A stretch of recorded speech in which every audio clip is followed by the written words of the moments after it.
Bueno, buenos días. Vamos a dar comienzo a la conferencia inaugural de las jornadas y voy a presentar a nuestro conferencista invitado, que es Francisco Samuel Neistat. Francisco es licenciado y magíster en Filosofía por la Universidad de París-Sorbona, magíster en Lógica Formal por la Universidad de París 5, doctor en Filosofía por la Facultad de Filosofía y Letras de la UBA. Ha completado la habilitación para dirigir proyectos aprobada por la Universidad París 8 y la calificación como profesor universitario que otorga la Comisión de Filosofía del CNU de Francia. En la actualidad se desempeña como investigador principal del CONICET, con lugar de trabajo en el Instituto Gino Germani de la Facultad de Ciencias Sociales de la UBA y como profesor regular de Filosofía en la carrera de Ciencia Política de la Facultad de Ciencias Sociales de la misma universidad. Con respecto a su actuación docente en nuestra facultad, Francisco fue profesor de Lógica y dio diversos seminarios sobre esa materia y más tarde se incorporó a la Cátedra de Filosofía Contemporánea, en la que fue profesor titular durante mucho tiempo, ahora está licenciado. Fue director del doctorado en Filosofía y además integró durante muchos años el comité asesor de esa carrera. Además, Francisco es investigador attaché principal ad honorem del Laboratorio de Lógicas Contemporáneas de la Filosofía de la Universidad París 8 y da seminarios de posgrados en distintas universidades argentinas y extranjeras, como por ejemplo la UNSAM, la UAM, París 8, París 7, etc. Ha sido becario del Centro Marc Bloch de Berlín, del Servicio Alemán de Intercambio Académico, del Ministerio de Asuntos Extranjeros de Francia, del Programa Thalmann, de la Fundación Fulbright y del CONICET. Ha sido expositor y conferencista invitado en una gran cantidad de encuentros científicos realizados en universidades nacionales y extranjeras, para nombrar algunas del extranjero: la Universidad de Halle, de Bordeaux, de Varsovia, de Berna, la UNAM, la Universidad Diego Portales, la Universidad Södertörn de Estocolmo, la Universidad de Oxford, etc. En el 2006 recibió el premio Konex al Mérito por Filosofía y el premio Konex de Platino por Filosofía. Y en 2009 recibió las palmas académicas del Ministerio de Educación Nacional, la Enseñanza Superior y la Investigación de Francia. Fue presidente del Centro de Investigaciones Filosóficas entre 2009 y 2010. Y por otro lado, ha realizado numerosas publicaciones en las que han participado junto con él autores muy reconocidos internacionalmente. Solo nombro algunos como Etienne Balibar, Vittorio Molfino y Jacques Rancière. Además publicó artículos en revistas nacionales e internacionales, capítulos en libros colectivos publicados por editoriales como De Gruyter, Routledge, Trotta, Prometeo, UNAM, UAM, y además ha sido autor como compilador, autor único o editor de más de 15 libros publicados por Eudeva, Prometeo, La Harmattan, UAM, Miño y Dávila, etc. Además, Francisco ha realizado publicaciones literarias en distintos formatos, como cuentos, ensayos, poesías y una antología de la literatura argentina. En ese marco recibió el primer premio del concurso de poesía y narrativa breve organizado por la editorial de Los Cuatro Vientos en 2013. Ha dirigido numerosos proyectos de investigación, por ejemplo, los proyectos de la línea UBACIT, PIB CONICET y PAICT de la agencia. Ha realizado una enorme tarea en formación de recursos humanos que incluye la dirección de tesis de grado y de posgrado, de investigadores del CONICET, y por decir solo una de las más llamativas, es la dirección de más de 25 tesis de doctorado finalizadas. En cuanto a sus líneas de investigación, él se ha especializado en 3 áreas principales. En una primera etapa, desde 1986, se dedicó a la lógica simbólica. A partir de 1992 se dirigió hacia la filosofía contemporánea y desde 2006 se concentró en el pensamiento de Walter Benjamin. Otras temáticas sobre las que ha trabajado extensamente son la teoría de la acción y también las filosofías de la universidad. Actualmente sus investigaciones se centran en la constelación entre Benjamin y la contemporaneidad en torno a 3 ejes: la temporalización histórica, la cuestión de la historia natural y la cuestión humana y no humana en la modernidad. En esta conferencia inaugural precisamente va a hablar sobre uno de esos ejes y tiene como título La historia natural y sus pliegues a través de 3 personajes conceptuales: el naturalista, el alegorista y el crítico. Así que te doy la palabra. Bueno, yo también tengo que usar quizás el micrófono, ¿no? Perdón. Muchas gracias. Bueno, muchísimas gracias, Silvia, por esta presentación bien completa. Hay muchas cosas que incluso había olvidado y que hace bien que me las refresques. Y también aprovecho para agradecer a Luján Ferrari, que está por allí, digamos, por la invitación en nombre del comité a dar esta conferencia. Para mí es un gran honor encontrarme aquí en La Plata y poder abrir las jornadas de investigación. Veo a muchos amigos, colegas y también discípulos y discípulas, así que me siento como en casa. Entonces, como señaló Silvia, el título de esta ponencia es La historia natural y sus pliegues a través de 3 personajes conceptuales: el naturalista, el alegorista y el crítico. Utilizo este expediente de Gilles Deleuze de personajes conceptuales para introducir el tema de la historia natural a través de ciertos pliegues. Hace ya por lo menos 3 o 4 años que vengo trabajando en este concepto de historia natural, sobre los que estoy todavía debiendo un capítulo. Y lo trabajamos en el equipo con Anabela Di Pego, digamos, de estudios benjaminianos, y con gente de Buenos Aires como Valentín Díaz, Florencia Abadi, Alexis Chausovsky, Tatiana Staroselsky, Ludmila Lebovich, que anda por ahí, y muchos otros. O sea que algunos de ellos ya me han escuchado en otras oportunidades de las jornadas benjaminianas hablar del tema, no exactamente este texto de los personajes conceptuales, pero me conocen sobre el tema. Pero bueno, no voy a dilatar más y me excuso de leer para poder concentrar, digamos, la ponencia. Creo que hay alrededor de 50 minutos, si bien no entiendo. En cualquier caso me cortás, pero arranco. El nombre de historia natural resuena como oxímoron. Escuchan bien, ¿no? Sí. A la luz del dualismo enraizado en el occidente moderno que opone el tiempo de la naturaleza y el tiempo de la historia. El primero como un tiempo inexorable, signado por la necesidad, la repetición y la fatalidad en su singular exterioridad y extrañeza en relación a la comprensión humana.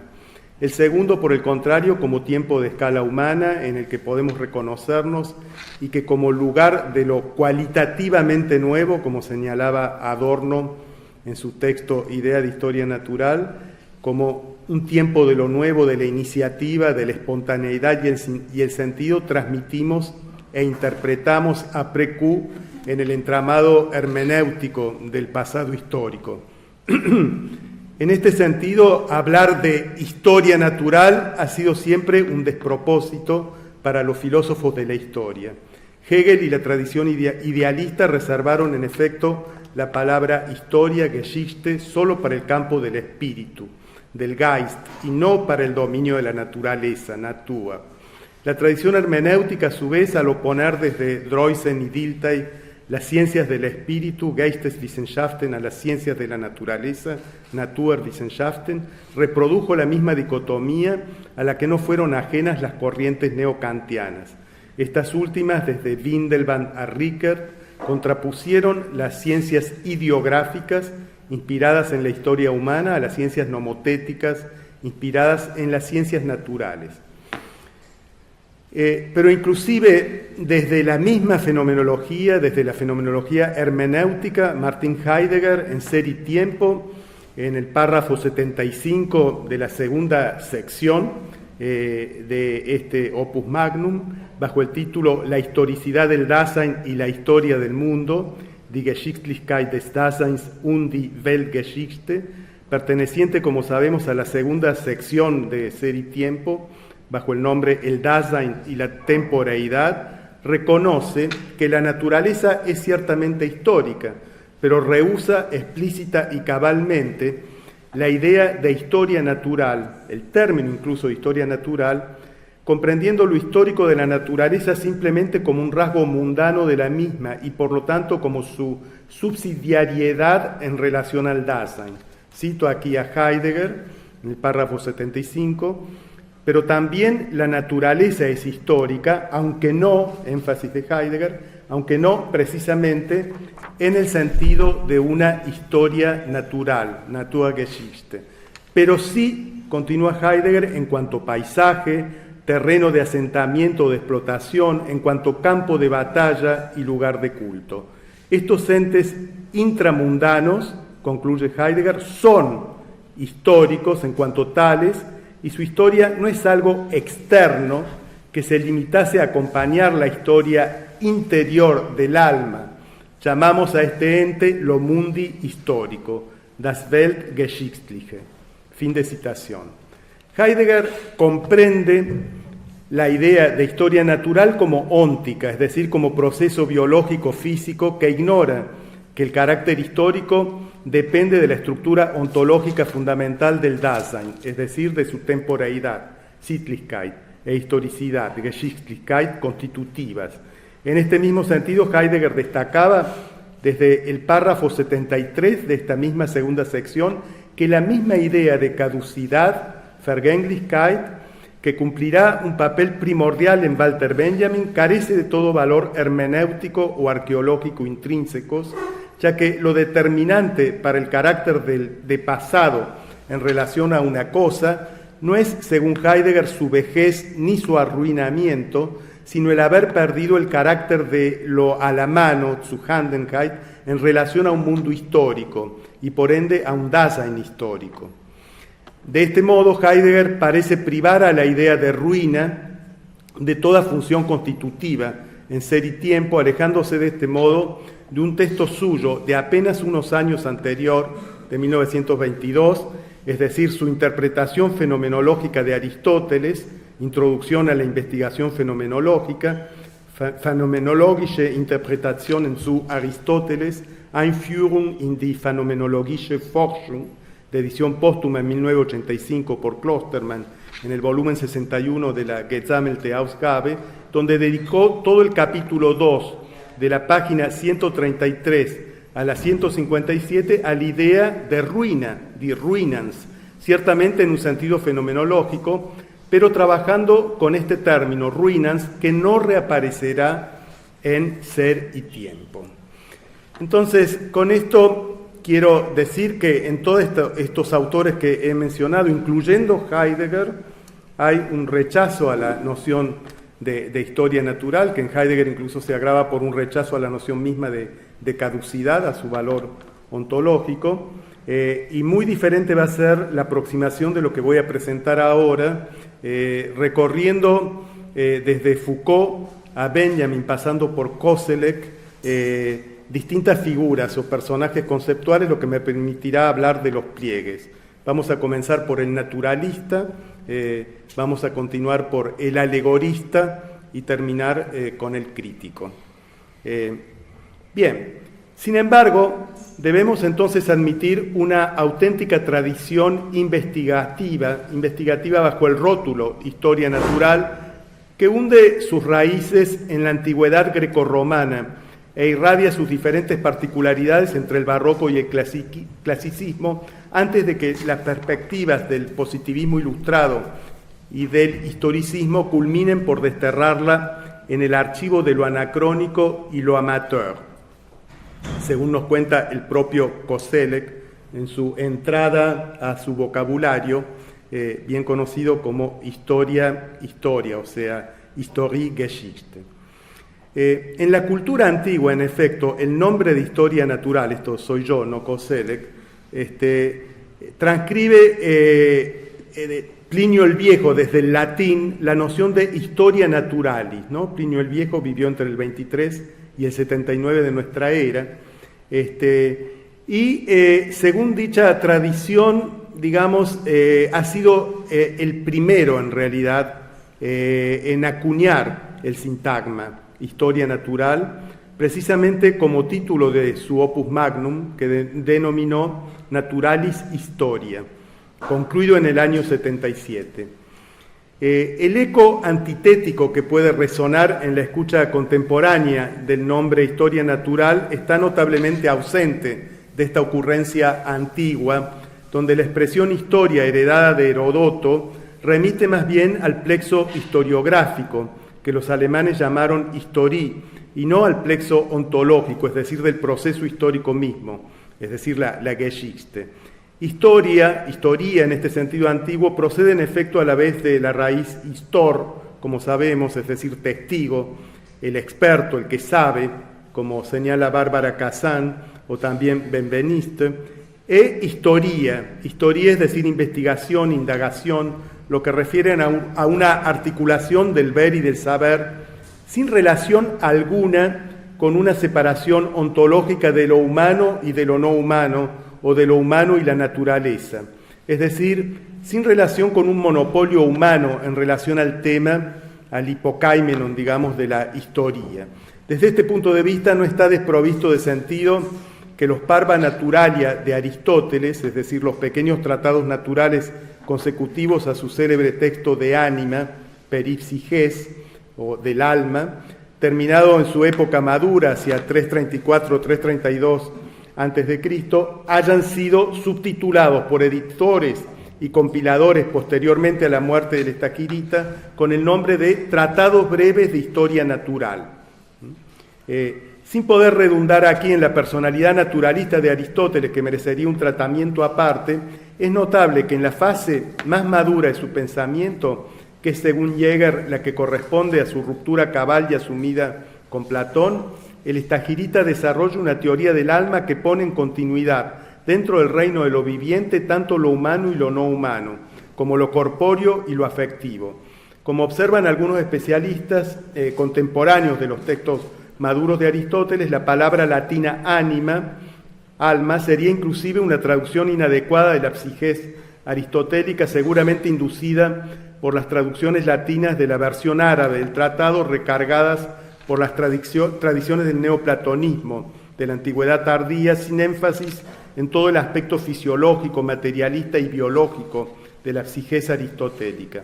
Baste no señalar aquí que este texto del Estagirita, llamado Parva Naturalia, Tratados Breves de Historia Natural, recoge un conjunto de 7 tratados escritos mayoritariamente después de Ánima y como complemento naturalista de este libro, a saber, acerca de la sensación y de lo sensible, acerca de la memoria y la reminiscencia, acerca del sueño y de la vigilia, acerca de los ensueños, acerca de la adivinación por el sueño, acerca de la longevidad y de la brevedad de la vida, acerca de la juventud y de la vejez, de la vida y de la muerte, y de la respiración. Si el sintagma latino Historia Naturalis permitió entonces a los comentaristas de Aristóteles otorgar a precu un segundo nombre a los tratados aristotélicos de Parva Naturalia, debemos reconocer, sin embargo, que entre Plinio y Aristóteles hay diferencias palpables en la concepción de esta historia natural. Mientras que el Estagirita intenta en su madurez concentrar su materia en una concepción sistemática y naturalista de la vida, que aunque no exenta de errores dogmáticos como la pretendida función central del corazón como núcleo de la afectividad, se distingue por su gran plasticidad y economía conceptual, la construcción de Plinio de carácter enciclopédico y abierto está poseída más bien por la pasión del archivista o del coleccionista de la naturaleza que construye un compendio por momentos errático de singularidades y elementos del mundo, sostenida en una base más libresca y erudita que estrictamente empírica. Es así que el mencionado volumen Historia Natural, Naturalis Historia de Plinio el Viejo, abarca 36 libros que son investigaciones sobre la naturaleza humana y no humana, elaborados como gran catálogo enciclopédico, inacabado, y para hacer uso, cresis, es decir, con propósito a la vez instrumental, heurístico y cultural para artesanos, agricultores y eruditos.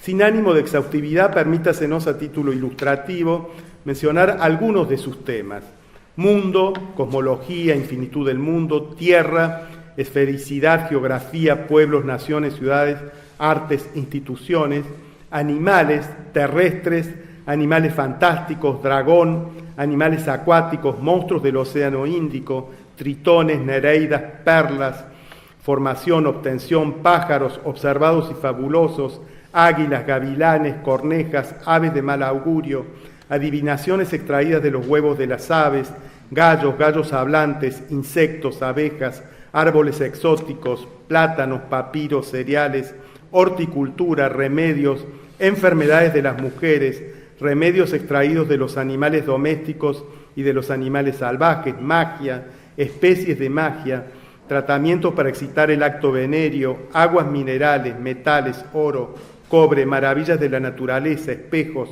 flores de cobre, lujos, pinturas y colores, historia natural de las piedras, mármoles, laberintos, pirámides, comparación de las singularidades naturales por territorios, piedras preciosas y sus tratamientos, et j'en passe, como se diría en francés.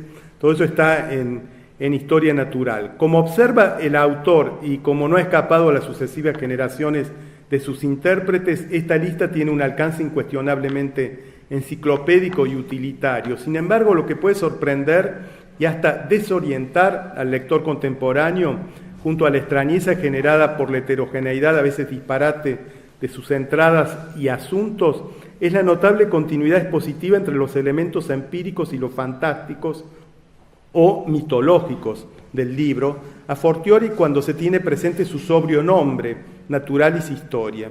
Estos deslizamientos inesperados de lo natural a lo ficcional podrían evocar en una suerte de pasaje al límite la enciclopedia china que Jorge Luis Borges llamó Emporio Celestal de Conocimiento Benévolo, inmortalizada por Michel Foucault en el prefacio de su primer opus magnum, Les mots et les choses.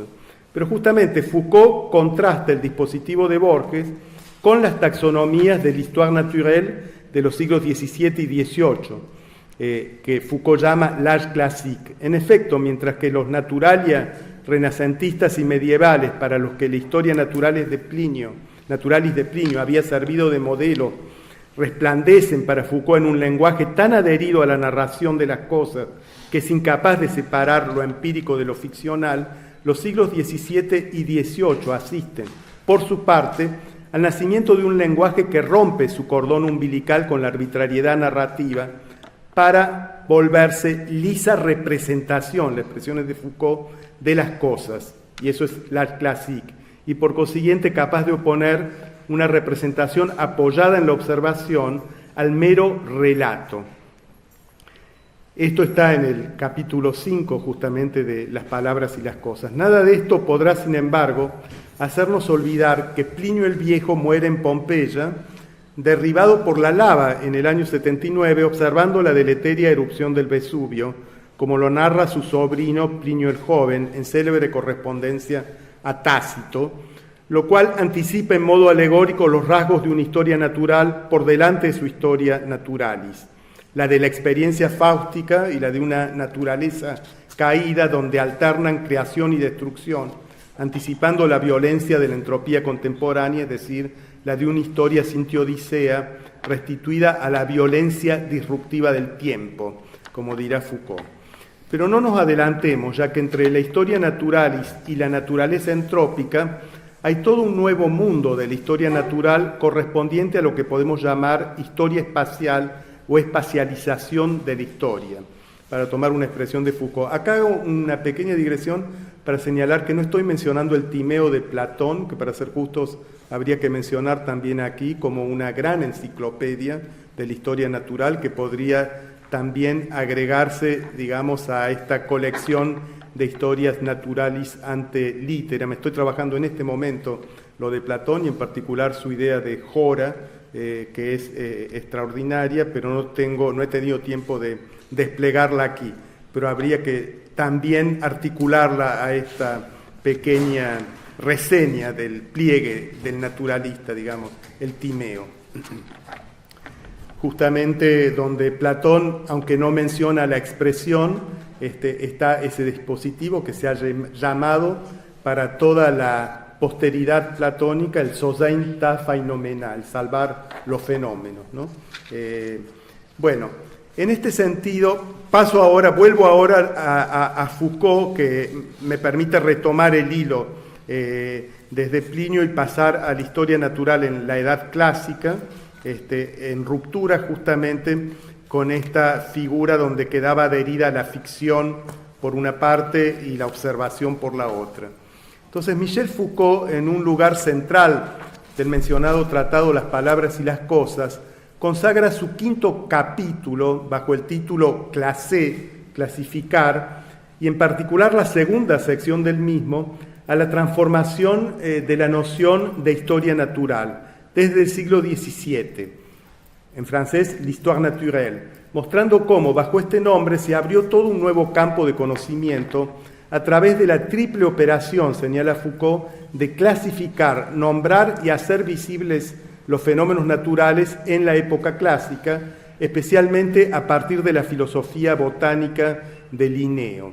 La idea de historia natural transita aquí para Foucault de su condición de colección de curiosidades más o menos empíricas, heredadas de los siglos anteriores, a su carácter de, cito, lengua bien fundada y bien conformada, langue bien fondée et bien faite, en cuanto a condición de posibilidad de una taxonomía o clasificación sistemática de los naturalia. Y por naturalia se entiende animal, vegetal y mineral, es decir, de una denominación ordenada de un modo nuevo de visibilidad de los mismos entes naturales. Este tránsito implica para el autor francés que las palabras se depuran de su confusión con las cosas para volverse representación de las cosas, haciendo posible de este modo la conformación de un discurso de la naturaleza que alcanza para Foucault rango de principio o matesis universalis, o a priori histórico, la expresión es de Foucault, a priori historique, de la época clásica. La historia natural como a priori histórico del âge classique exige, sin embargo, las siguientes observaciones, donde condenso muy sucintamente, digamos, la mirada de Foucault. En primer lugar, como señalé recién... bajamos para que se escuche mejor, ¿no? Perdón. Ahora que está el... no, bueno. Gracias. No, como viene el... Ahí está. Espacialización de la historia natural. Si la historia natural de la mano del naturalista se vuelve en la Edad Clásica denominación y clasificación de los cuadros resultantes, denominación y clasificación, los cuadros resultantes no se apoyan, como lo hacían en la historia naturalis de los siglos anteriores, en una cultura libresca ni en la tradición oral, sino en una observación directa, cuyos documentos son desde entonces los parques botánicos, los jardines zoológicos o los gabinetes del naturalista. Y creo que aquí también podríamos ponerlo a Bacon. Sí. Hemos hablado contigo cuando empezaba con estos temas, digamos, de Bacon. No he tampoco tenido, digamos, el tiempo de articularlo a esta exposé, pero forma parte de lo que Foucault llamaría justamente los naturalistas, ¿no? De modo que, como observa Foucault, se produce un retorno de la idea más originaria del histor como testigo ocular directo, o bien de un nuevo testigo que ejerce su función con el auxilio del instrumento, en particular del microscopio, el cual desempeñó en Linneo el papel del telescopio en la astronomía de Galileo.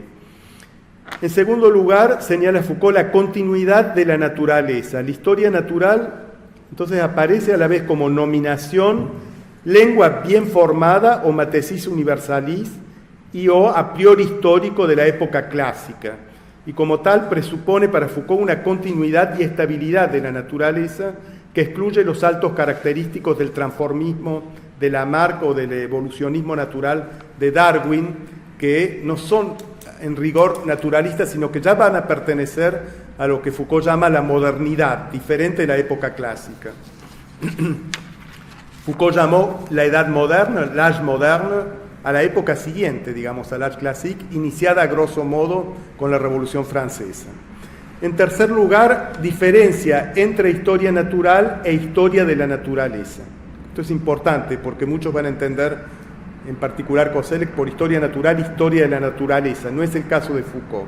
Los elementos precedentes anticipan suficientemente lo que Foucault declarará con todas las letras, a saber que la historia natural en la edad clásica no es una historización o temporalización de la naturaleza, como en cambio lo será en Reinhard Koselleck desde sus lecturas de Leibniz, Buffon, Kant y Herder. En efecto, si Foucault consagra la penúltima sección de su capítulo a las nociones de fósil y de monstruo en las clasificaciones de la historia natural, y sabemos que luego en los anormales va a tratar también del monstruo moral, pero arranca con la idea del monstruo natural, es para reabsorber estas figuras en un fondo de continuidad.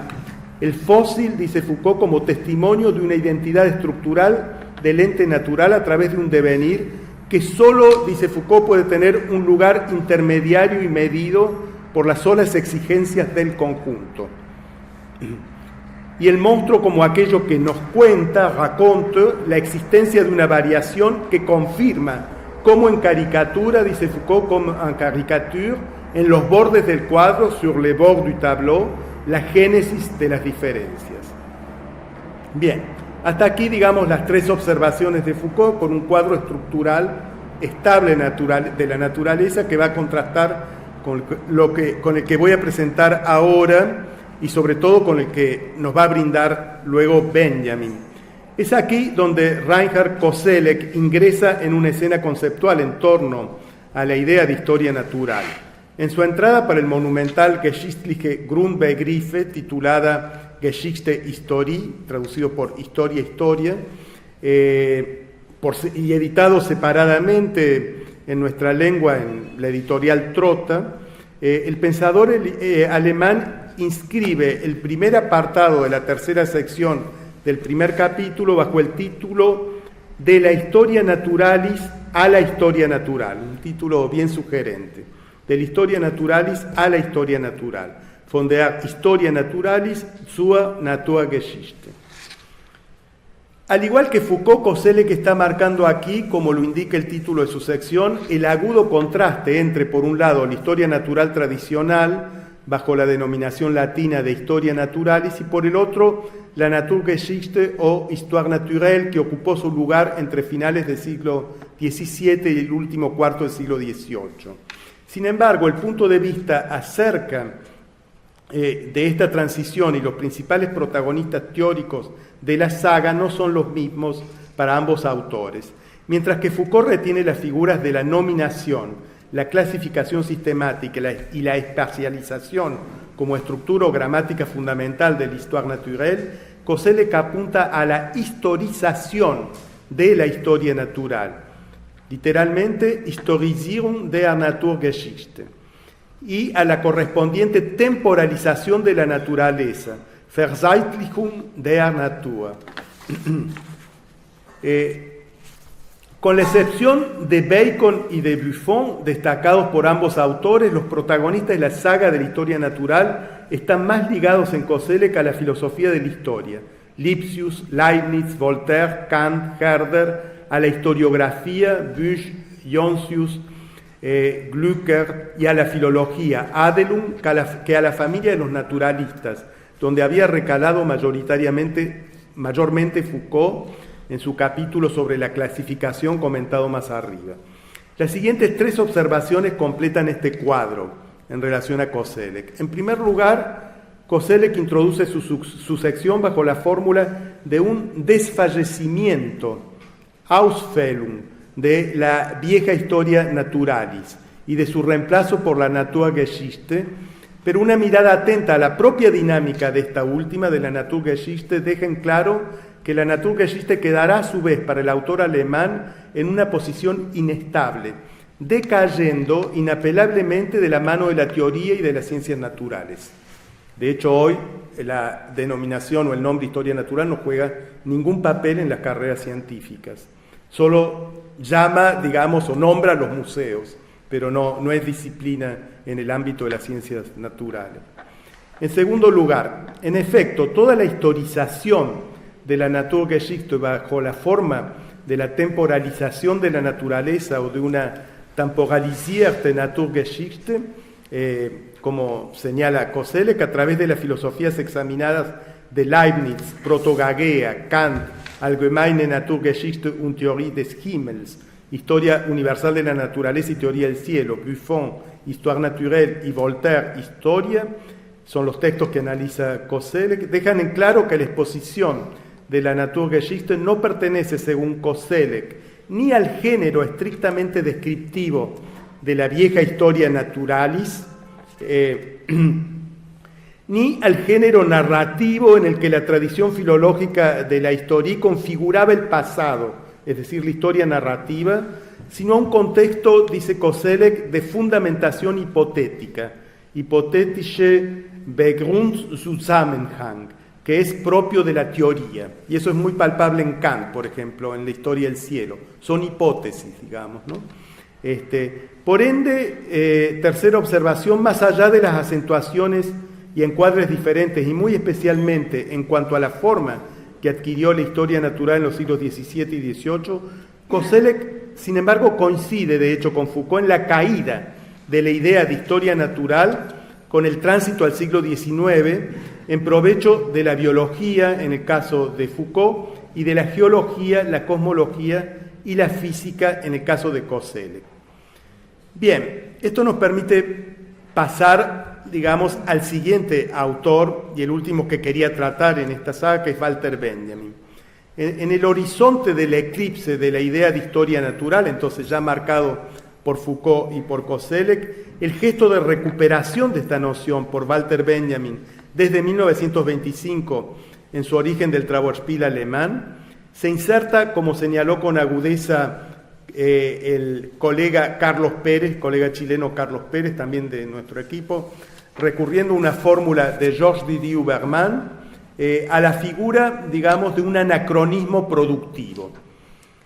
Benjamin reapropió primeramente la noción de historia natural, Naturliche Geschichte, Naturhistorischen, Naturliche Historie, en un contexto temático totalmente ajeno a las discusiones tradicionales sobre esta noción, a saber, su destrucción de la noción de historia del arte, preanunciada en correspondencia a Florent Christian Rand del 9 de diciembre de 1923. En su prefacio epistemocrítico de 1925 y en términos del despliegue de una monadología en la crítica de arte, Benjamin cancela en efecto la idea de una historia del arte en provecho de la idea de una historia natural de las obras de arte, en consonancia con la figura de la vida natural de las obras, Natürliche Leben, que Benjamin toma de Novalis.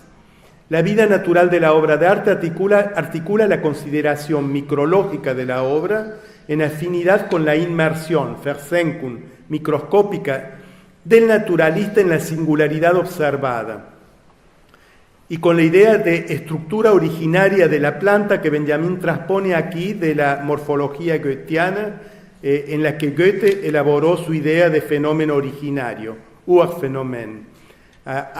Urphänomen, Benjamin lo traslada al universo de la crítica de arte.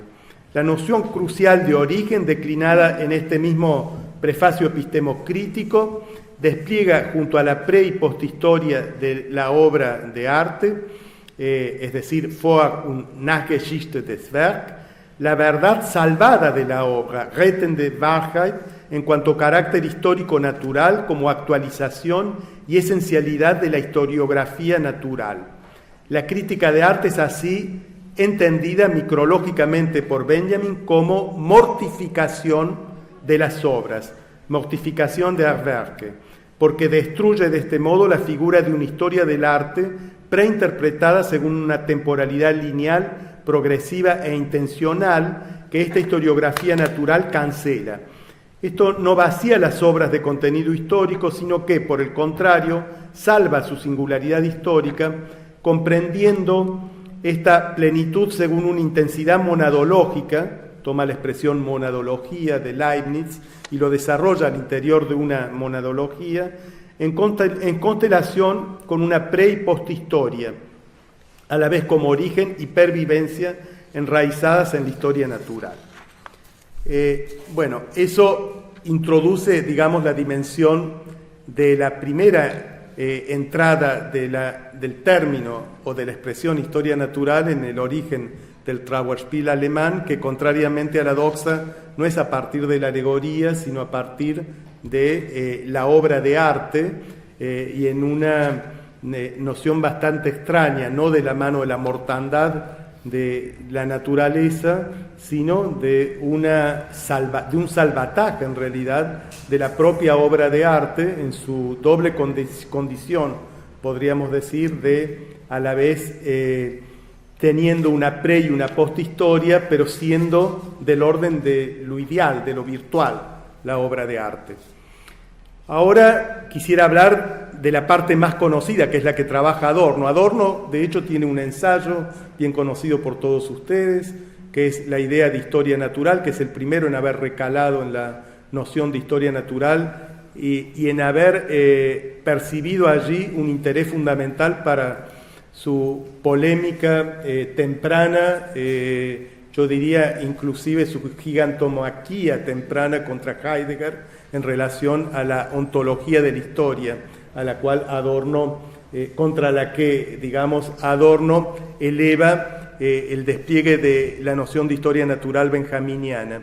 Pero en esa idea de historia natural, donde Adorno pasa revista a la teoría de la novela de Lukács de 1914 y al Trauerspiel, el origen del Trauerspiel alemán, Adorno no menciona el prefacio epistemocrítico. No hay la menor mención al prefacio epistemocrítico y a este primer pliegue de la idea de historia natural de la mano del crítico en relación justamente a la obra de arte y más cercano a la noción de idea platónica.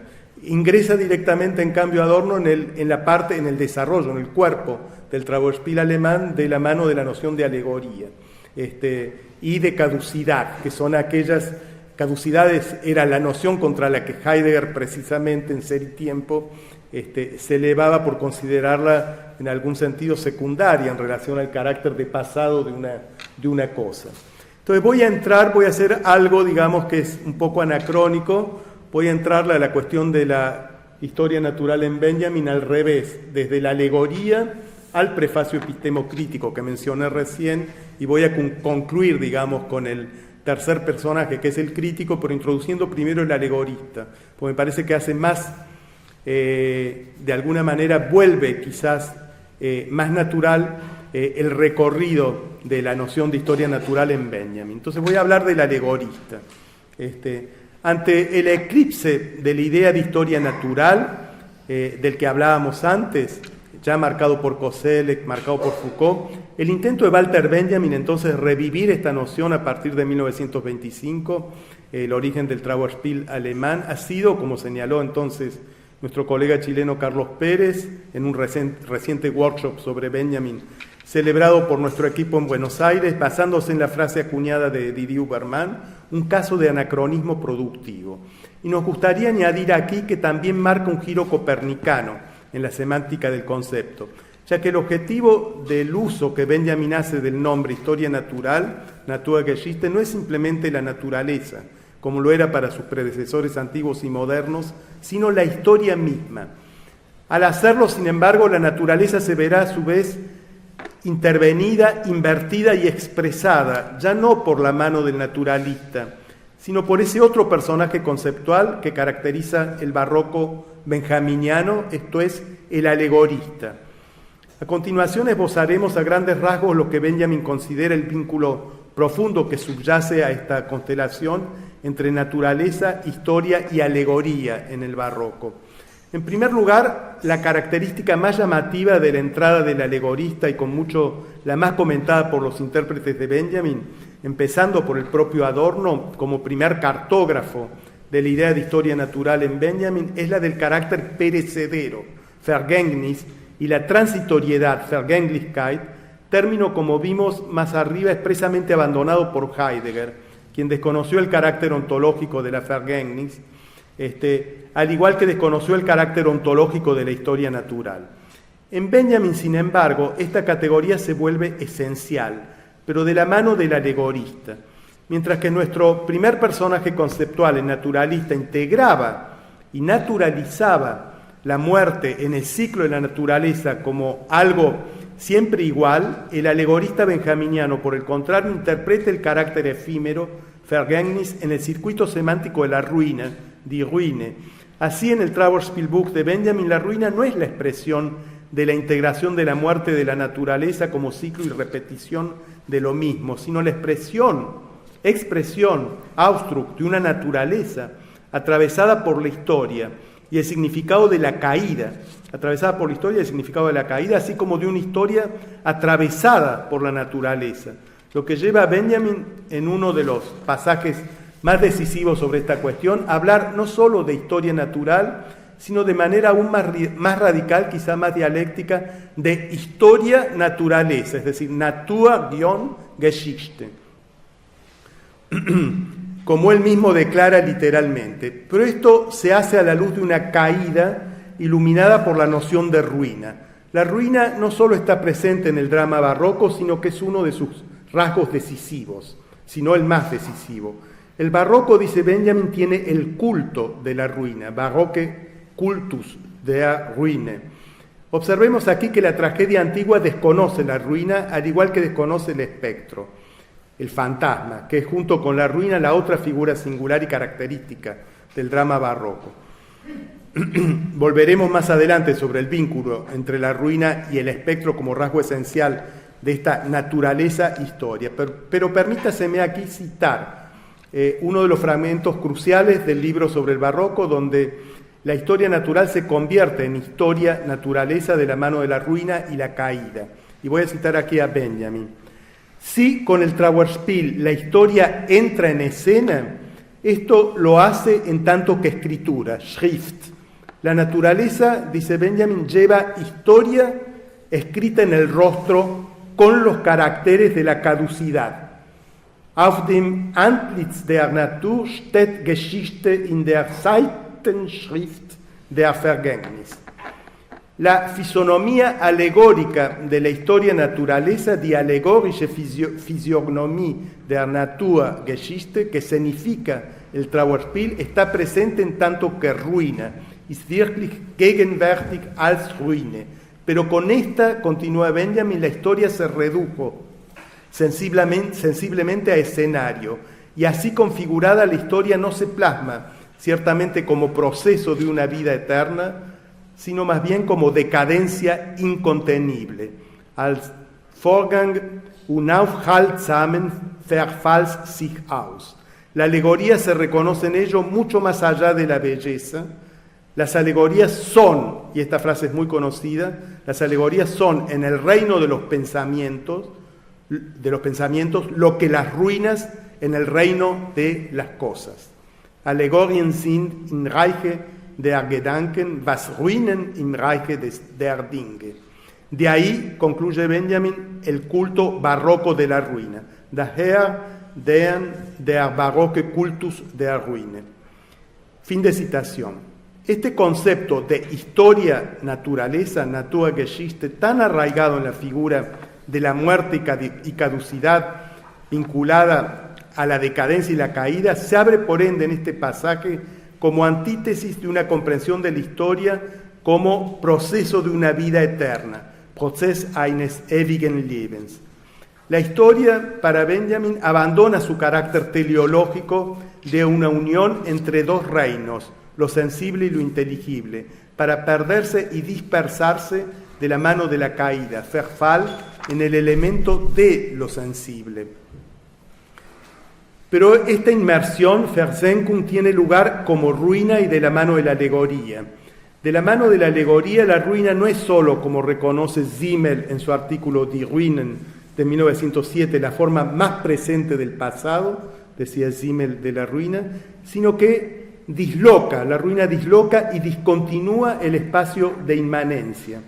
Cuando Benjamin señala en el pasaje leído que las alegorías son en el reino del pensamiento lo que las ruinas son en el reino de las cosas, la analogía no vale como articulación de lo ideal y lo sensible, sino como doble desarticulación plasmada en el carácter irreductiblemente fragmentario de la ruina y en el carácter irreductiblemente incompleto, incluso enigmático, de la alegoría.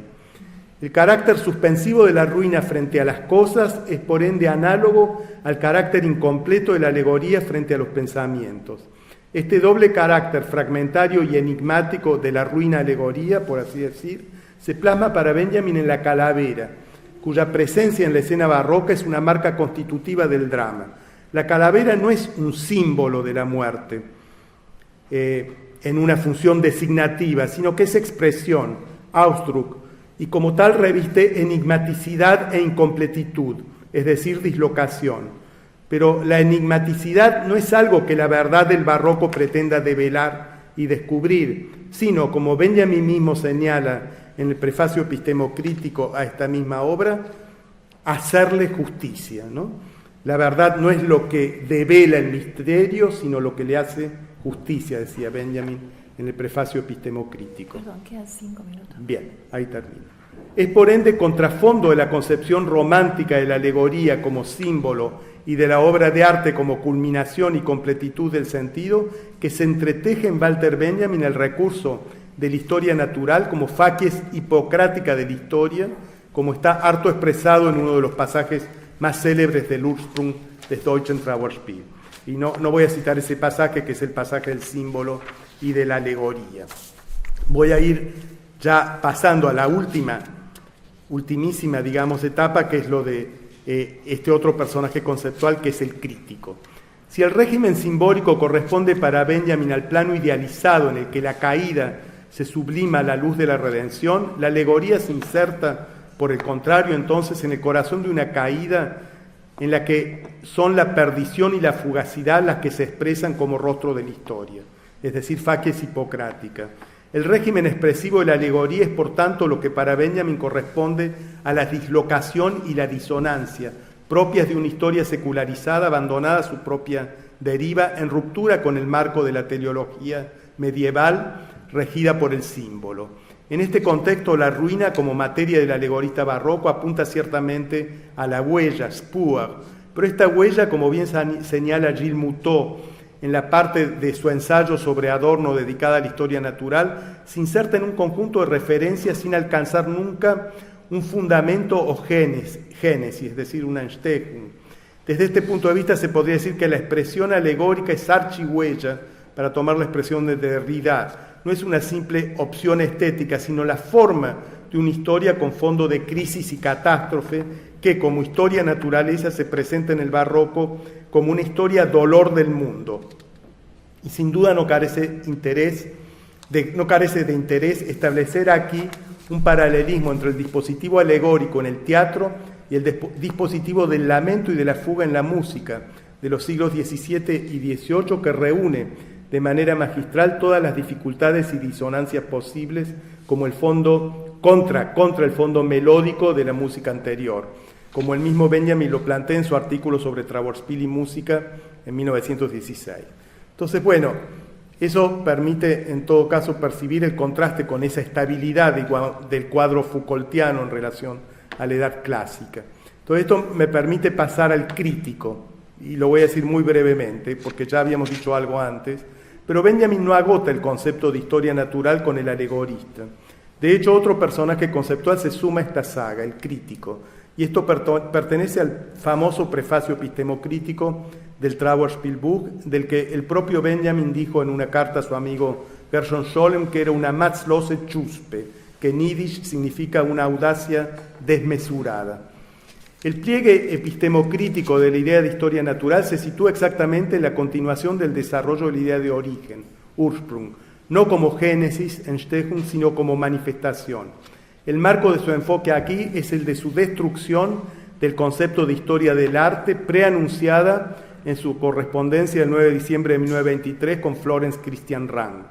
Es en términos de un despliegue de una monadología en la crítica de arte que Benjamin abandona en efecto la idea de una historia del arte en favor de la idea de una historia intensiva de las obras de arte. Pero el concepto que desempeña un papel constitutivo tanto en la dislocación de la historia del arte como en la historia intensiva de la obra es el de historia natural. Este concepto de historia natural, que Benjamin denomina aquí tanto Naturgeschichte como Naturliche Historie, se presenta en consonancia con la figura de la vida natural de las obras de arte. El concepto de vida natural de la obra de arte relaciona la consideración micrológica de la obra singular con la actividad de la crítica de arte, como dijimos antes, como mortificación de las obras.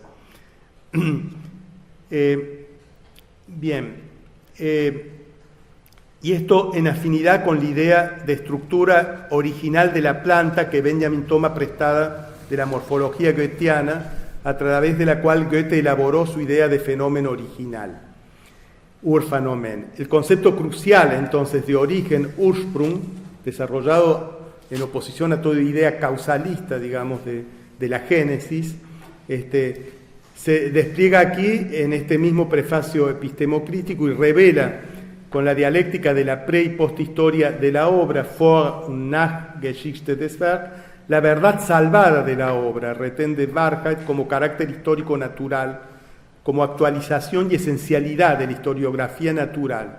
Es decir, que de alguna manera las obras son concebidas orgánicamente, teniendo una pre- y una posthistoria. Pero ese carácter, digamos, orgánico de la obra, que la hace de alguna manera como una concreción finita, no le quita virtualidad en el sentido de que la misma cosa puede ser vista desde el punto de vista intensivo como infinito y acotado, como podrían ser, por ejemplo, los números naturales desde la concepción de Cantor, ¿no? La crítica de arte es así entendida micrológicamente por Benjamin como mortificación de las obras, porque destruye así la figura de una historia del arte preinterpretada según una temporalidad lineal, extensiva, progresiva e intencional que esta historiografía natural derriba. Recordemos que Benjamin señalaba que la verdad es la muerte de la intención. Por consiguiente, de alguna manera, así como la historia natural de la mano del alegorista destruye toda teodicea en la historia humana, colocando el acento en la caída y en la facies hipocrática de la historia, sin teleología, sin teodicea, de la misma manera la noción de historia natural en el campo del arte destruye la noción de historia del arte, es decir, que ambas tienen un papel destructivo, digamos, la historia del arte como una historia secuencial de las obras, para concentrarse precisamente en la micrología de las obras de arte, del mismo modo que Goethe se concentra, digamos, en la micrología de la planta. Esto no vacía las obras de contenido histórico, sino que por el contrario salva su singularidad histórica, entendiendo esta plenitud según una intensidad monadológica, en constelación, como dijimos, con una pre- y posthistoria, arraigadas precisamente para Benjamin en la historia natural, es decir, ¿dónde están las obras de arte si no están en la historia del arte? Están en una historia natural, digamos, ¿no? Esa historia natural es el elemento en el cual están como naturalia esas obras de arte, cuyo enfoque y aproximación es la de crítico, justamente de arte, que mortifica la obra de alguna manera para comprender, más allá de la obra misma, digamos, su verdad, que forma parte de la posthistoria de la obra. La prehistoria y la posthistoria no son un estado anterior o posterior, sino que desde el punto de vista temporal, sino que pertenecen al núcleo de la obra misma como los límites que la protegen, incluso que protegen su inmortalidad, porque curiosamente esa obra de arte que tiene una posthistoria y una prehistoria es al mismo tiempo inmortal, en el sentido de que es una unidad eidética, podríamos decir, pero limitada.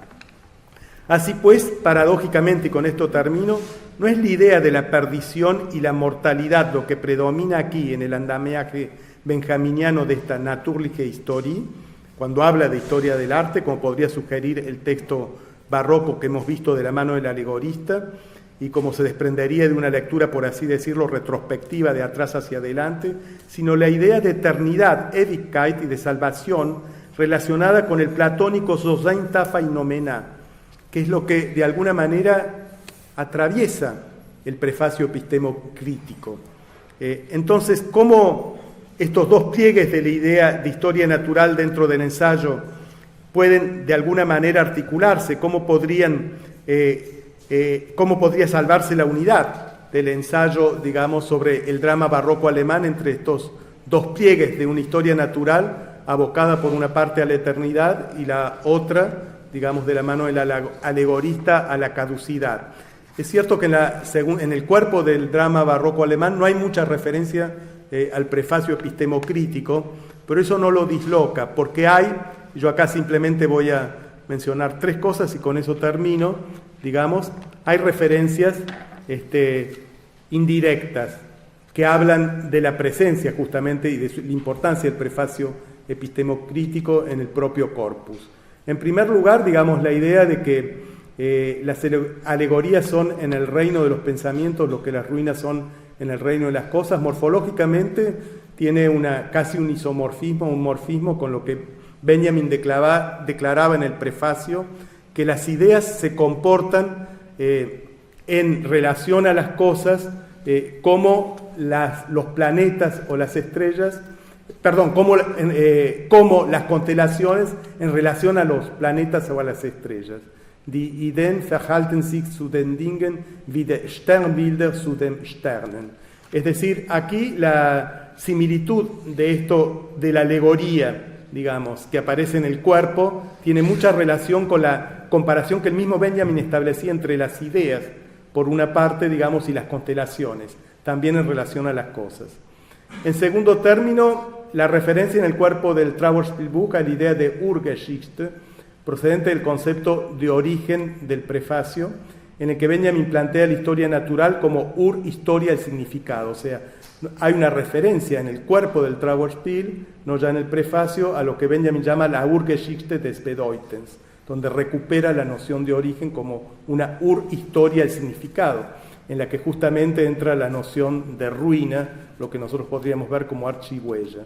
Y en tercer lugar, el conjunto de referencias del convoluto N, ya por fuera del corpus del Trauerspiel, a las ideas de Ursprung, Urgeschichte y Urphänomen de Goethe, a partir de la referencia central sobre el tema en N2 a 4, donde Benjamin señala, wurde mir sehr deutlich, dass mein Begriff des Ursprung im Trauerspielbuch eine strenge und zwingende Übertragung dieses goethischen Grundbegriffs aus dem Bereich der Natur in den der Geschichte ist.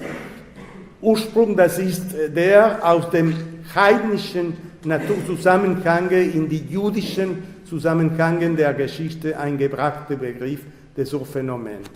Lo que ahí dice, digamos, es que, y lo cito, digamos, es que él todo lo que ha querido hacer, digamos, en su obra es pasar de la naturaleza pagana en la que Goethe trabajó la noción de Urphänomen y de origen a la historia judía en la cual él inserta ese mismo concepto de origen.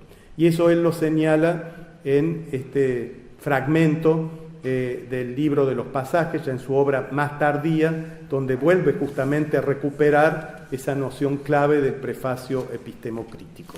Eso salvaría de alguna manera la presencia del prefacio ya en el corpus de Benjamin. Y con esto sí ya concluyo. Muchas gracias.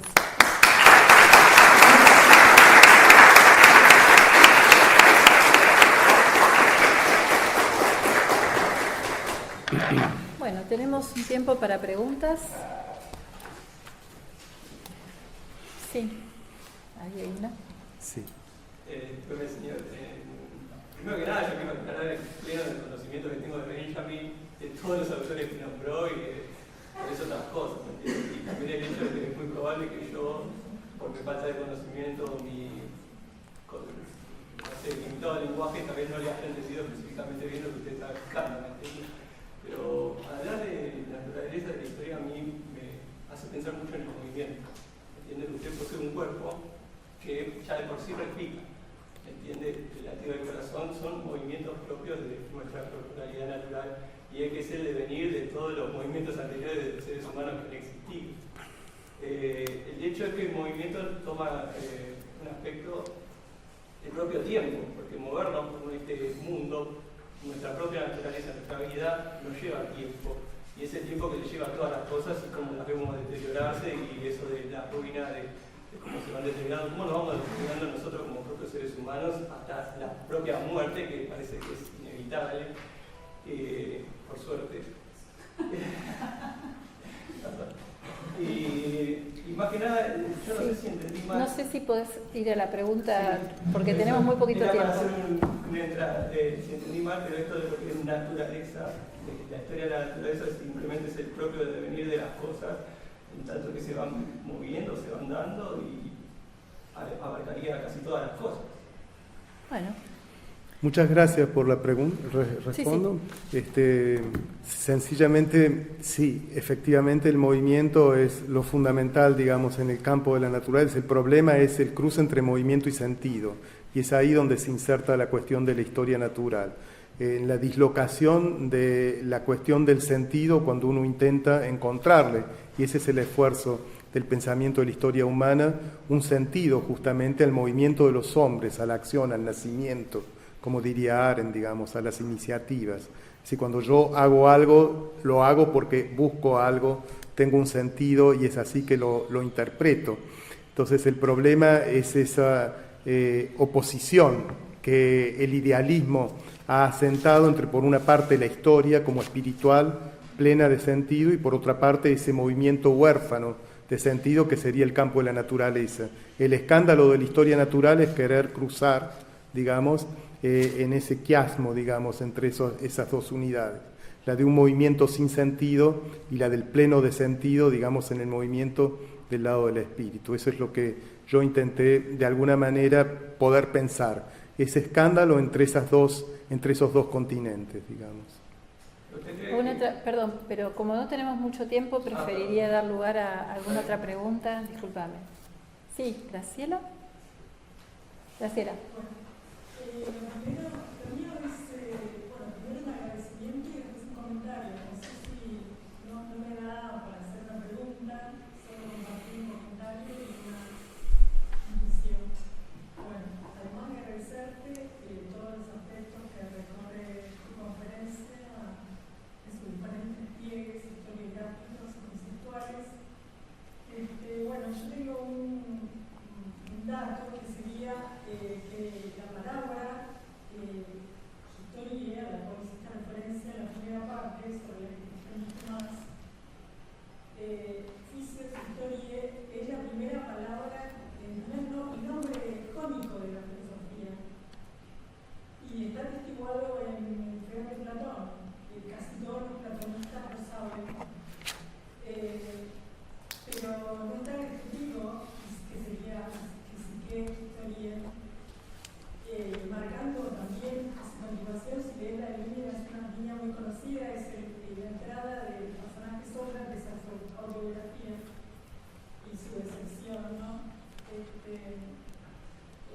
Y es a tal punto un testimonio, ¿no? A eso voy, y pensaba en lo que desarrollabas.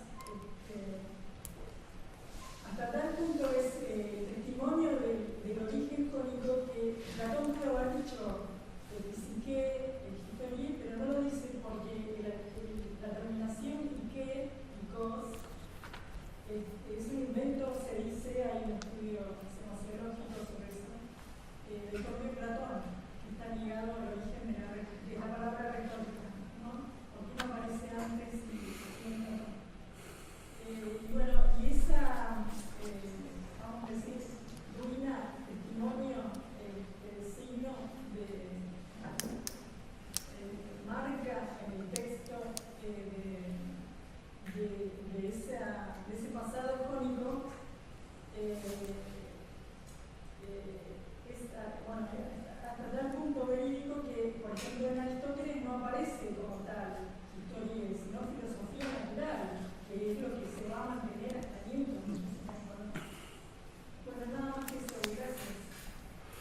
Muchísimas gracias, Graciela. Justamente te miraba cuando mencionaba a Aristóteles con nerviosismo, porque digo,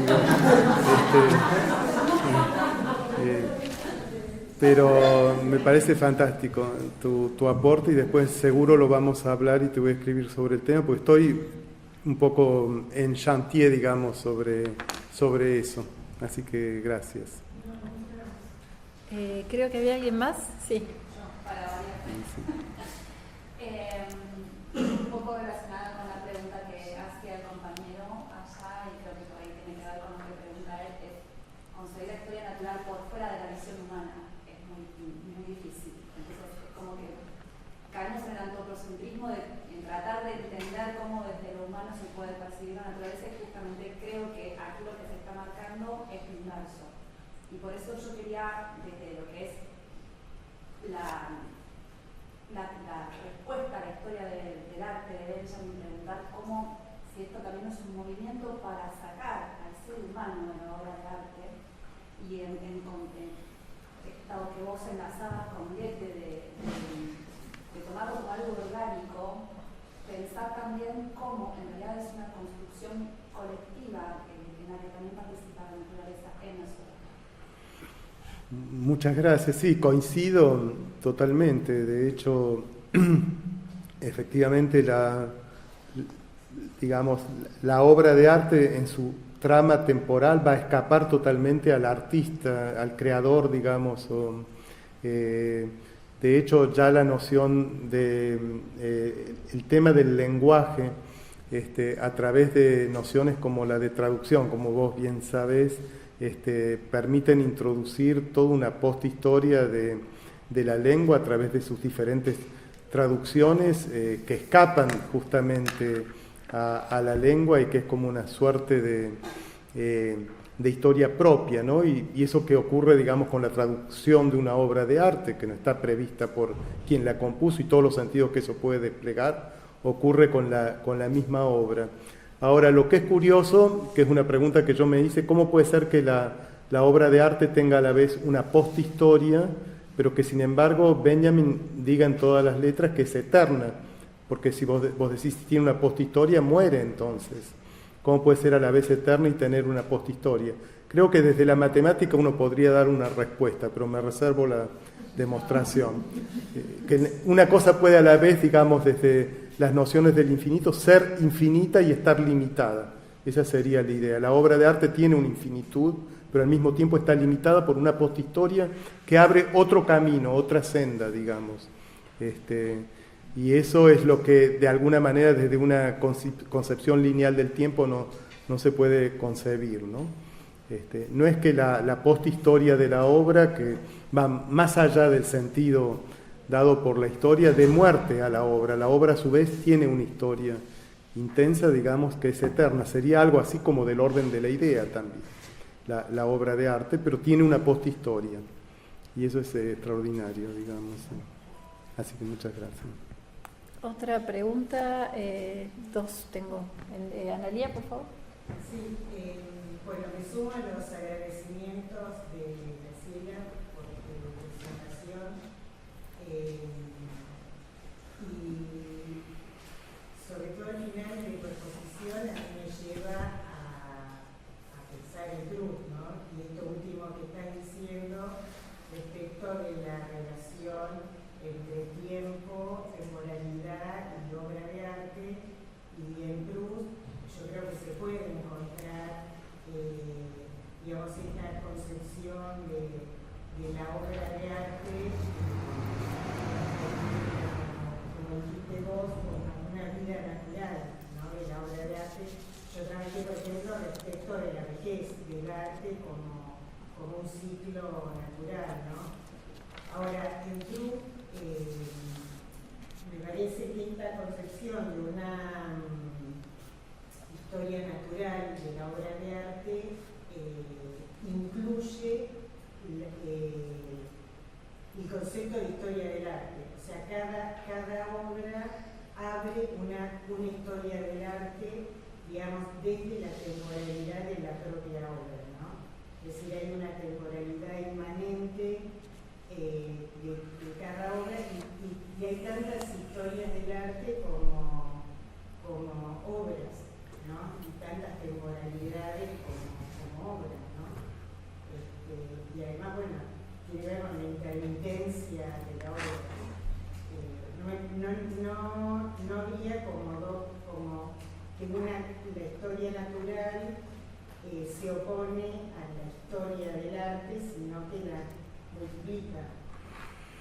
Sí, yo creo que no habría contradicción entre una historia del arte concebida así, como bifurcaciones, digamos, y lo que Benjamin está pensando de la historia natural con su pre- y posthistoria en relación a la obra.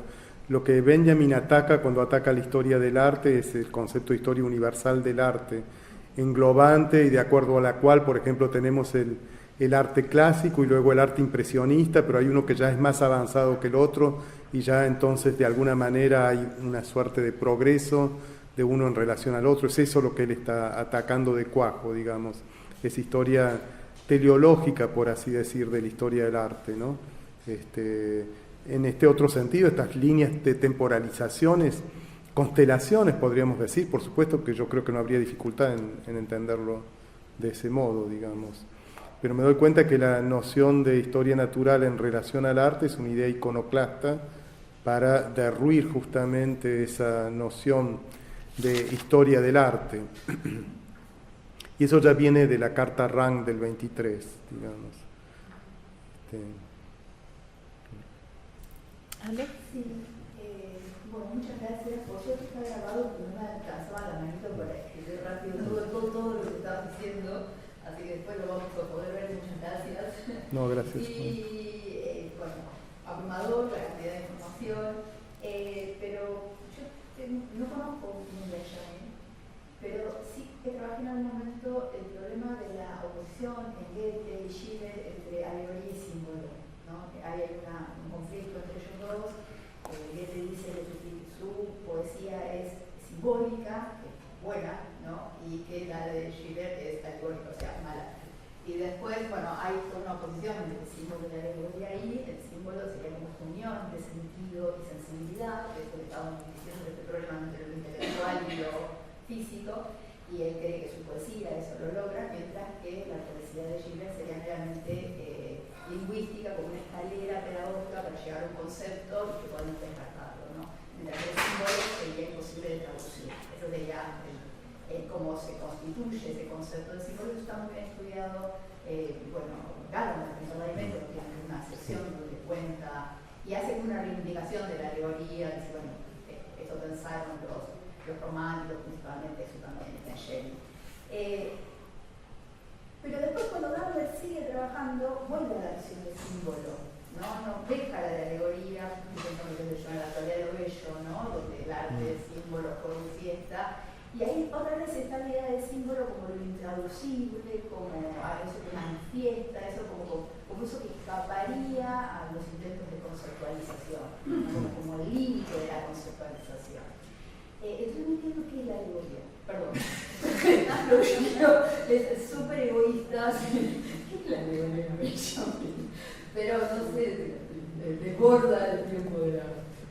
Bueno, justamente, si me permitís, para arrancar, digamos, la respuesta, el fragmento que no leí es simplemente un pequeño fragmento, lo voy a leer porque da lugar justamente a la respuesta, o por lo menos poder hablar. Un segundo. Dice Benjamin justamente en el cuerpo del Traverse Book, donde desarrolla la noción de alegoría, dice, justamente oponiendo símbolo y alegoría, ¿no? Mientras que en el símbolo, con la transfiguración de la caducidad, el rostro transfigurado de la naturaleza se revela fugazmente a la luz de la redención, en la alegoría, la facies hipocrática de la historia se ofrece a los ojos del espectador como paisaje primordial petrificado, erstarrte Urlandschaft. En todo lo que desde el principio tiene de intempestivo, doloroso y fallido la historia, la historia se plasma sobre un rostro, o mejor, en una calavera, Totenkopf.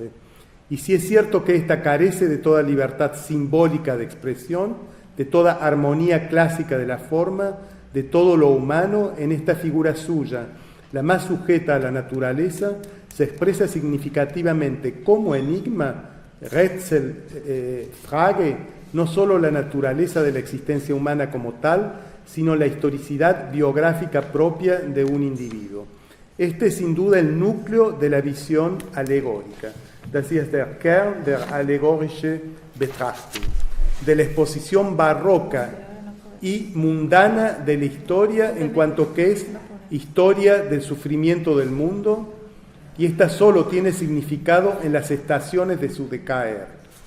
A mayor significado, mayor sujeción a la muerte, pues sin duda es la muerte la que excava más profundamente la dentada línea de demarcación entre la physis y el significado. Pero si la naturaleza siempre ha estado sujeta a la muerte, viene a ser igualmente de siempre alegórica. El significado y la muerte han madurado en el despliegue histórico tanto como en el estado de pecado de la criatura excluida de la gracia se compenetraban estrechamente en cuanto gérmenes. Fin de citación. O sea, lo que ahí, digamos, quiere mostrar, digamos, está estilizando, digamos, una oposición. Podríamos pensar, a mí ese pasaje me hace acordar, digamos, a los cuadros del Greco, el entierro del conde de Orgaz, no sé si lo conocen, donde hay como una articulación entre el mundo, en el alma, digamos, en la resurrección del muerto que se eleva hacia el cielo, digamos, entre el mundo supranatural y el mundo natural, y eso es el símbolo, ¿no? Es un símbolo, digamos, que de alguna manera apunta a la redención. En cambio, en la alegoría, digamos, eso queda suprimido y lo que se pone de manifiesto es la caída, ¿no? La caída inexorable, es decir, una inmanencia. Pero esa inmanencia de la naturaleza, a su vez, no es, y eso es muy importante, no es una inmanencia que pueda, como el proyecto de Hobbes con el Leviatán, cerrar sobre sí misma y configurarse en una suerte de Deus Mortalis, digamos, ¿no? Que sería el proyecto del Estado como máquina perfecta. De alguna manera, la muerte, justamente, es lo que interrumpe ese circuito de la inmanencia e irrumpe en la ruina. La ruina quiebra esa inmanencia, es como una herida, digamos, un quiasmo, digamos, en ese espacio de inmanencia que reintroduce lo que de alguna manera la modernidad intentaba echar afuera, que es justamente la trascendencia. De alguna manera la modernidad, con su proyecto de secularización moderna, intenta dejar la trascendencia fuera y asentar, digamos, la comunidad política sobre sus propios rieles. Pero la muerte es precisamente lo que vuelve a reintroducir una forma de la trascendencia, una relacionalidad de la trascendencia como amenazante en relación a la inmanencia, y hace que la inmanencia no pueda de alguna manera cerrarse, fundamentarse en sí misma. Eso es justamente la alegoría y eso es justamente la ruina, es decir, ese espacio de dislocación que impide al Estado, digamos, cerrar sobre sí mismo, o que impide a la soberanía alcanzar esa perfección como maquinaria perfecta, generando, digamos, una herida, un quiebre, que de alguna manera no puede, como en el símbolo, plasmarse en una redención, que es la trascendencia simbólica, sino que simplemente se vuelve dislocación. Entonces, el gran valor de la alegoría, que es productiva, es en el ámbito de la dislocación de la inmanencia. Por eso la despreciaba justamente Goethe. Digamos. Cada uno dice, justamente cuando define el símbolo es la promesa o la esperanza de la totalidad. Exacto. O sea, eso es lo que vamos a estar viendo en la alegoría es la ruptura de esa promesa. Exactamente, porque Gadamer se inserta todavía en una concepción romántica en la que la obra de arte, de alguna manera, de acuerdo al concepto inmanente de crítica, digamos, la crítica debe de alguna manera desplegar, porque está bien decir que la obra de arte es orgánica, sí. pero de acuerdo justamente a la tradición romántica, ese organismo encuentra su apoteosis, digamos, en la crítica, que viene a cerrar, digamos, la obra de arte en el ideal goetheano, donde encuentra finalmente su sentido, encuentra su verdad y encuentra su plenitud. Para Benjamin, en cambio, digamos, la crítica no es la plenitud de la obra de arte. Es decir, si bien hereda la noción de crítica inmanente, la crítica es la mortificación de la obra de arte. De alguna manera esa obra de arte se disloca con la crítica. Hay algo de lo de Bacon en lo de la mortificación, así como Bacon torturaba a la naturaleza para arrancarle verdades, la crítica tortura la obra para arrancar verdades que la van a dislocar. Entonces finalmente el resultado de la crítica no es la apoteosis del sentido que culmina con la verdad de la obra, digamos, en una totalidad orgánica, sino que es la dislocación misma de esa totalidad en una dispersión de fragmentos, digamos, que son sin embargo productivos, y eso es la alegoría, que va de la mano en ese sentido con la noción de fragmento. Tenemos una pregunta más y yo me reservo un espacio breve, egoístamente. Sí. Me disculpas, vuelvo atrás porque la pregunta de Analía me recordó un pasaje de Marroquín donde también dice que cada pintor comienza en cada pintura la historia total de la pintura, ¿no? Entonces vuelvo a esa noción de historia que vos asociabas con el término constelación, etcétera, y nombraste en un momento el concepto de anacronismo de Deleuze, ¿no? Digo, esa trama temporal, digamos, antilineal o antiteleológica, ¿podría explicar esa noción de anacronismo en Huberman? Sí, creo que Huberman, por una parte, digamos, se hunde en Warburg para su noción de anacronismo, pero también en Benjamin. Intenta entrelazar Warburg, Benjamin y también Foucault, digamos, ¿no? Y desde ese punto de vista, sí, creo que la noción de anacronismo es totalmente solidaria de esa concepción de la obra por fuera de una historia universal del arte, porque es lo que permite hacer lo que la historia del arte no permite hacer, generar saltos justamente entre las obras. La inmortalidad de la obra por un lado y el que tenga una poshistoria. Exactamente.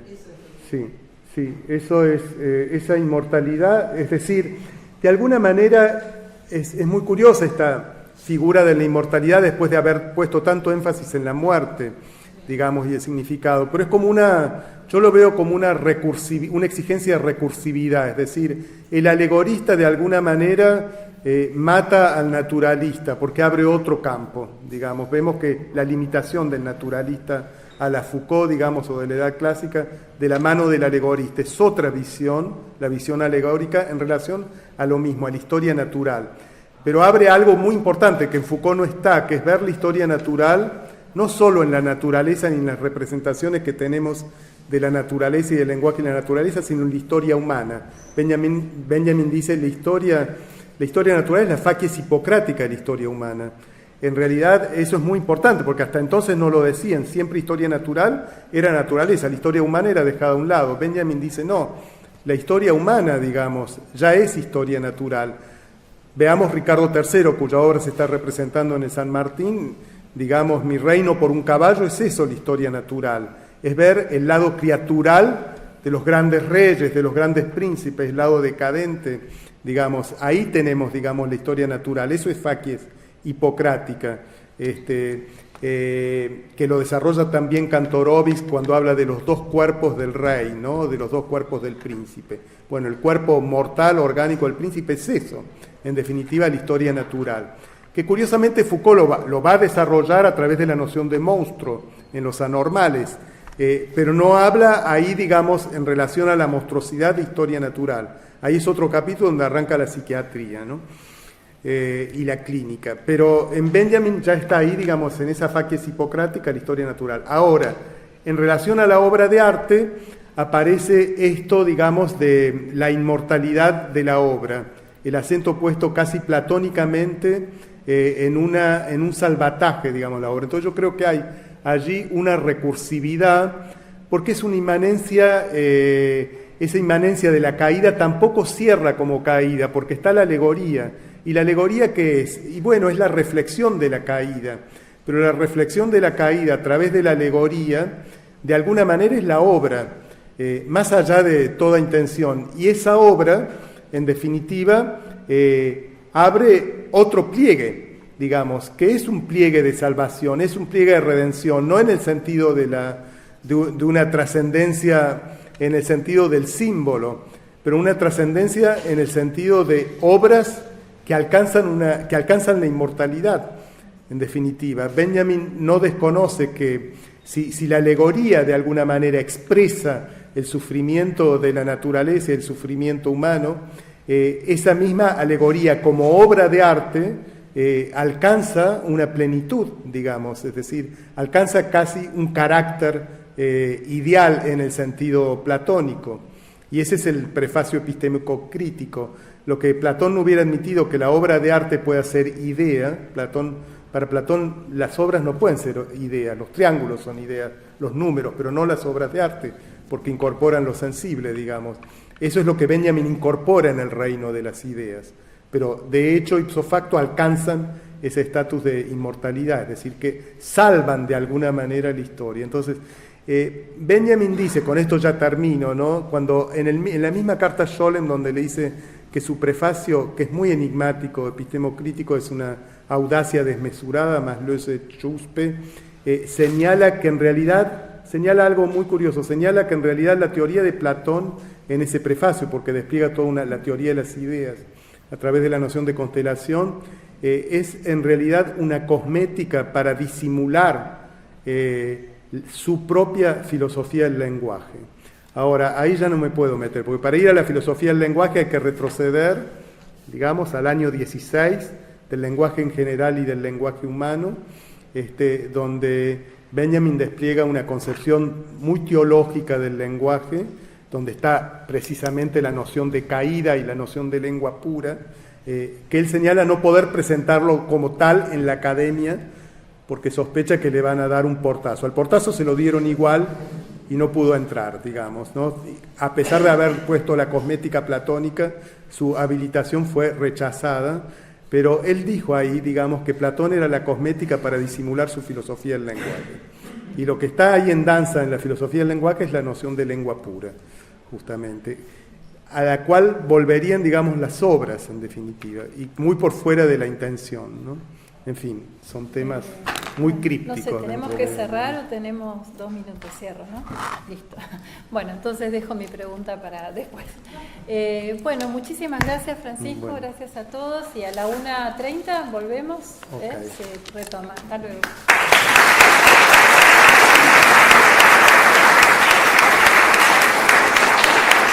Bueno, gracias, muchas gracias.